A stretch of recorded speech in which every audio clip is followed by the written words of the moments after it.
로마서. 이 서신은 이전에 다소 출신 사울로 알려졌던 사람이 저술한 가장 길고 중요한 글 중 하나입니다. 그는 바리새파에 속한 유대인 랍비였는데요. 모세의 율법과 유대 전통에 열정적이고 헌신적이었습니다. 그는 예수님과 그분의 제자들을 위협으로 여겼습니다. 그런데 어느 날 그는 부활하신 예수님과의 극적인 만남을 통해 이방인을 위한 사도로 세워집니다. 비유대인을 위한 예수님의 공식 대표가 된 것이죠. 그래서 그는 이제 로마식 이름인 바울로 불리며 고대 로마 제국 전역을 다니면서 부활하신 왕 예수님을 전하고 자신의 제자들을 교회라 불리는 새로운 공동체로 세워갑니다. 바울은 때때로 이들 새로운 예수 공동체에 서신을 보내 그들의 믿음이 자라도록 돕고 질문에 답을 해줬는데요. 로마서는 이러한 서신 중 하나로서 실은 그가 사도가 되고 꽤 나중에 기록되었죠. 우리는 이미 사도행전을 통해 로마 교회가 세워진 지 시간이 꽤 지났고 유대인과 이방인 그리스도인들로 이루어져 있는 것을 압니다. 그러나 한때 글라우디오 황제가 모든 유대인을 로마에서 추방했다가 약 5년 후에 다시 돌아올 수 있도록 허락한 적이 있습니다. 이때 돌아온 유대인 그리스도인들은 그 사이 로마 교회의 관습과 관행이 매우 비유대화되었다는 걸 발견합니다. 이로 인해 많은 갈등이 일어났고 바울이 이 서신을 쓸 때는 이미 분열되어 있었죠. 그들은 예수님을 따르는 방식에 대해 의견이 달랐는데 이방인 그리스도인도 안식일과 유대 음식법을 지키고 할례를 받아야 하는지를 논쟁하고 있었습니다. 그래서 바울은 몇 가지 목적을 이루고자 이 서신을 썼습니다. 그는 현실적인 이유에서 분열된 이 교회가 하나 되기를 바랐습니다. 그의 소망은 로마 교회를 중심 무대로 삼아 더 멀리 서쪽 끝 스페인까지 가는 그의 사명을 이루는 것이었는데요. 이런 상황은 바울이 그들에게 복음, 즉 그가 선포하는 예수님의 삶과 죽음과 부활에 대한 기쁜 소식을 최대한 자세히 설명하게 하는 동기가 되죠. 이 서신은 4개의 주요 단락으로 나뉘는 동시에 복음을 설명하는 길고 유려한 한 편의 글이기도 합니다. 바울이 말하는 복음은 먼저 하나님의 의를 드러내고 새로운 인류를 만들어 이스라엘에 주신 하나님의 언약을 성취합니다. 그래서 이 복음은 교회를 하나 되게 할 것입니다. 이 영상에서는 우선 1장부터 4장까지를 살펴보겠습니다.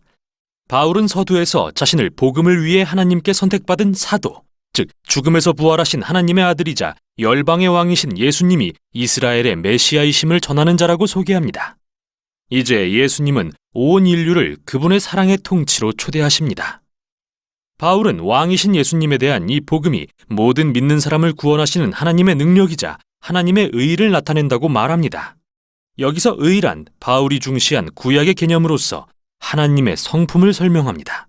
그분은 항상 공정하고 옳고 선한 일을 하실 뿐 아니라 신실하셔서 당신의 약속을 지키십니다. 바울은 예수님의 이야기가 하나님이 어떻게 이 둘을 행하셨는지 증명한다고 합니다. 어떻게요? 먼저 그는 창세기 3장부터 11장을 창의적으로 재조명한 긴 글로 시작합니다. 그리고 어떻게 모든 이방 민족이 죄와 이기심이라는 악순환의 덫에 갇히게 됐는지 보여줍니다. 바울은 인간의 마음과 생각이 타락했다고 말합니다. 우리는 하나님을 외면하고 우상 숭배를 용인했습니다. 즉 피조물로부터 궁극적인 의미를 찾으려 했고 하나님이 아닌 것들에 최고의 충성을 바쳤다는 말입니다.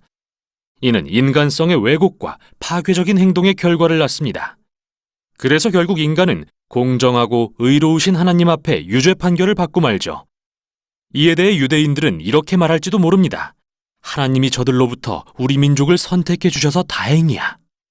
이집트 노예였던 우리를 구해 주셨고 안식일과 음식법과 할례 같은 토라의 율법도 주셨잖아. 이 모든 게 하나님의 거룩한 백성으로 사는 방법을 보여주고 있는 거라고.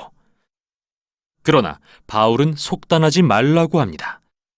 그는 토라와 구약의 나머지 줄거리를 회상하면서 이스라엘도 여느 이방 민족과 마찬가지로 죄와 우상 숭배로 가득하고 도덕적으로 타락했음을 보여줍니다.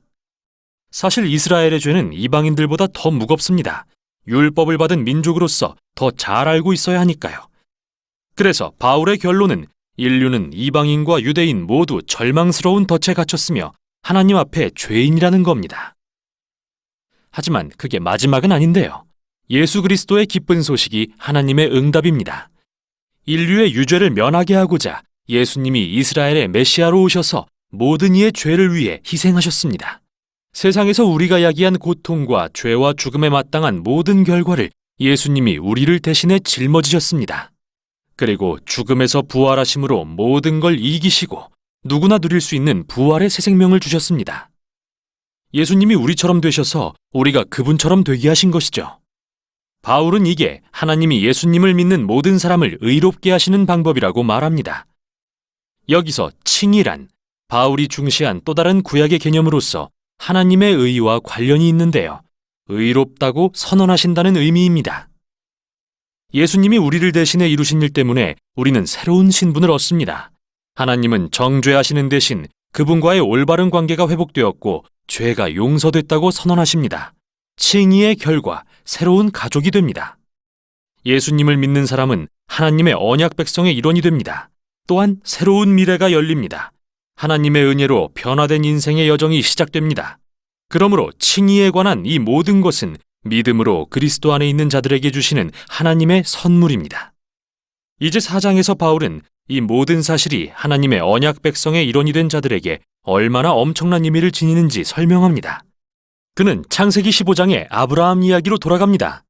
아브라함은 이스라엘이 토라의 율법을 받기 전에 하나님께 의롭다는 인정을 받았습니다. 어떻게 그랬을까요? 하나님은 아브라함을 하나님의 복을 받을 많은 민족의 조상으로 세우겠다고 약속하셨습니다. 그러나 그와 그의 아내 사라는 나이가 너무 많아서 절대 아기를 가질 수 없었죠. 그럼에도 불구하고 절대적인 믿음으로 그분의 약속을 신뢰한 아브라함을 하나님은 의롭게 여기셨습니다. 바울은 아브라함이 이로써 하나님의 새 언약 백성의 조상이 되었고 이들은 전 세계로 퍼져나가고 있다고 말합니다.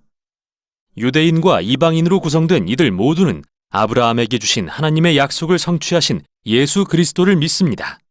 그럼 잠시 멈춰서 1장부터 4장까지의 요지를 정리해 봅시다. 이게 바로 로마서의 나머지 부분을 이해하는 기초가 되기 때문이죠. 인류는 절망적인 죄의 덫에 갇혀 있으며 구원이 필요합니다. 하지만 그 구원은 토라의 율법을 지키려고 노력함으로써 얻어질 수 없습니다. 도리어 하나님이 그분의 의로우심 때문에 예수님의 죽음과 부활을 통해 세상을 구원하신 것입니다. 믿음에 기초한 새 언약 백성, 즉 다민족으로 구성된 아브라함의 가족을 만드시기 위해서 말이죠.